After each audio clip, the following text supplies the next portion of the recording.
Hi, I'm Greg, and today we're going to talk about how to fill out a cut sheet for the half pig that you just purchased from Stonecrop Farm.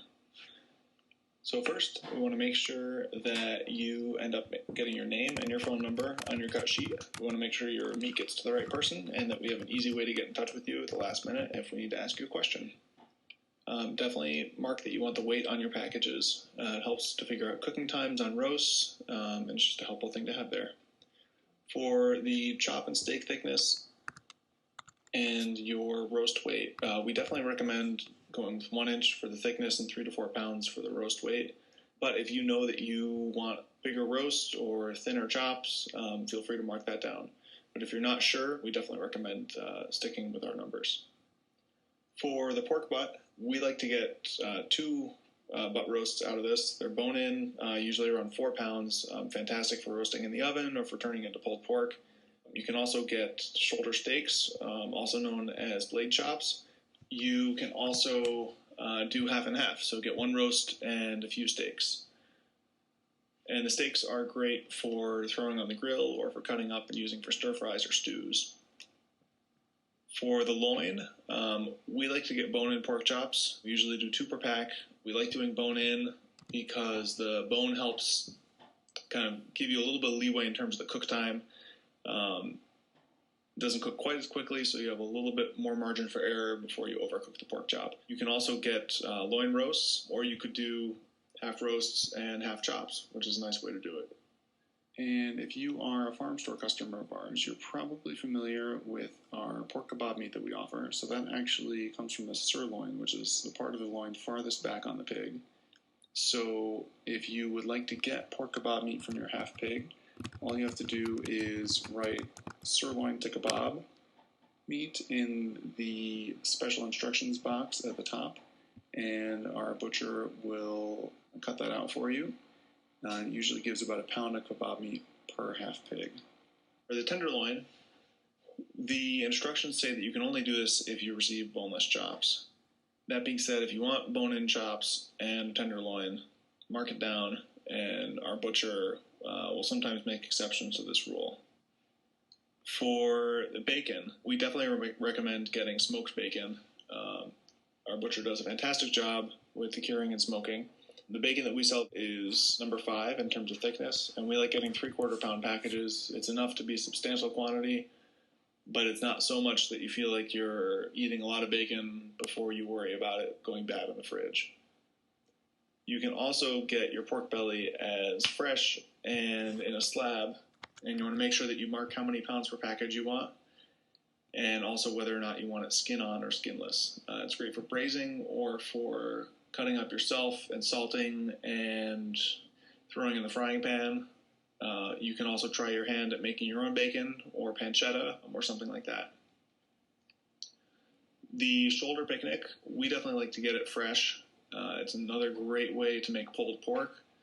The flavor is absolutely amazing. You can also get it smoked and turned into shoulder bacon, or you can get it turned into more sausage if you want to bulk up your sausage order. For the hocks, we like to get them smoked. They're great for using in split pea soup or bean soup or something like that. You can also get them fresh and use them for braising, or we often turn them into sausage ourselves. For the ham, this is another thing that we like to get smoked. You can do it as half ham roasts, which are usually around 5 pounds bone-in, which is great for a small family. You can also have them turned into ham steaks, which are great to throw on the grill, or if you're a family of 2 like we are, we like to use them for that, and then we get a decent amount of ham for a serving size for a couple of meals through the week. You can also do half and half, do 1 roast and some steaks. For spare ribs, who doesn't love spare ribs? Definitely recommend getting those. That's just an easy yes check mark on the list. So on the bottom half of the sheet, for the baby back ribs, we pretty much always say no because we always get bone-in chops. And the ribs that are in a rib chop are the baby back ribs. We think that it's much better to get the ribs in the chops than it is to get a separate rack of baby back ribs. It's a better use of the bone and a better use of the meat, I think.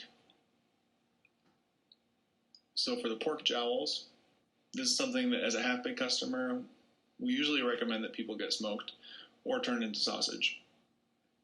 For the smoked jowl, our butcher will slice it like bacon, giving you jowl bacon.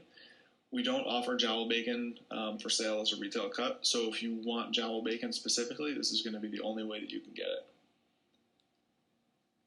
For the oddments, we generally recommend that everyone get the organ meats and the trotters and bones and fats. The organ meats are super nutrient dense, and it's something to experiment with cooking if you've never tried it before. And I should say here that as much as we love them, the organ meats are actually really daunting for a lot of people, which is really understandable.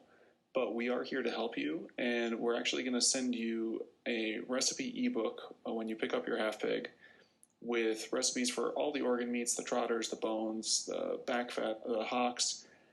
So you can rest assured that if you check all the boxes for the organ meats, you're not going to be left on your own afterwards to figure out what to do with them. We're going to provide you with all the great recipes that we actually cook ourselves on a regular basis. The trotters and the soup bones are fantastic for making stocks, and it's super easy to render back fat at home just using a crock pot and a fine mesh sieve or some cheesecloth to filter out the solids at the end. It's a great thing to have in the kitchen, and we definitely like cooking with it instead of using oil sometimes. And if you're interested in making pastries or pie crusts, it's a great thing to use for that. The leaf lard is actually leaf fat. It's not rendered lard. But just like the back fat, you can render it at home in a crock pot really, really easily. So we definitely recommend getting it. So last but not least is sausage and ground pork. You can choose from any one of the 4 flavors here. We love the breakfast sausage ourselves, but all the flavors that they have are fantastic. We usually like to get the breakfast in bulk as 1 pound per pack. If you want to get sausage links, we generally recommend making sure that you've chosen to turn either part of your ham or the shoulder picnic or hock or jowl or something else into sausage. Just to make sure that you get enough weight for them to do it. Because you'll see that there is a note that there's a 20-pound minimum for sausage links. So if you don't hit that 20-pound mark, it's usually not a big deal, and our butcher will usually turn your sausage into links for you. But if you don't turn any of the other cuts into sausage, there's a decent chance that you're not quite going to have enough extra meat to reach a threshold where they'll be willing to do that for you. We really like to get ground pork. It's great and a really versatile ingredient in the kitchen, and we like to do it 1-pound packages.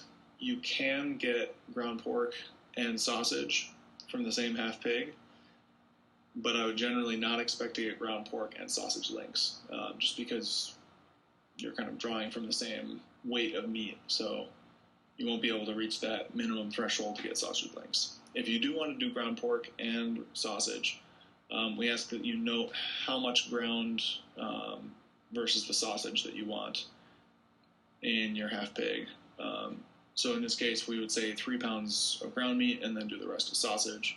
Or you could say vice versa, do 7 pounds of sausage and then just do the rest as ground pork. So that's pretty much it. This is basically how we usually like to recommend people fill out a cut sheet for the first time. If you have any questions about how to fill out the cut sheet beyond what this video has shown you, or if you want any recommendations on a specific cut, feel free to email us. Thanks for watching.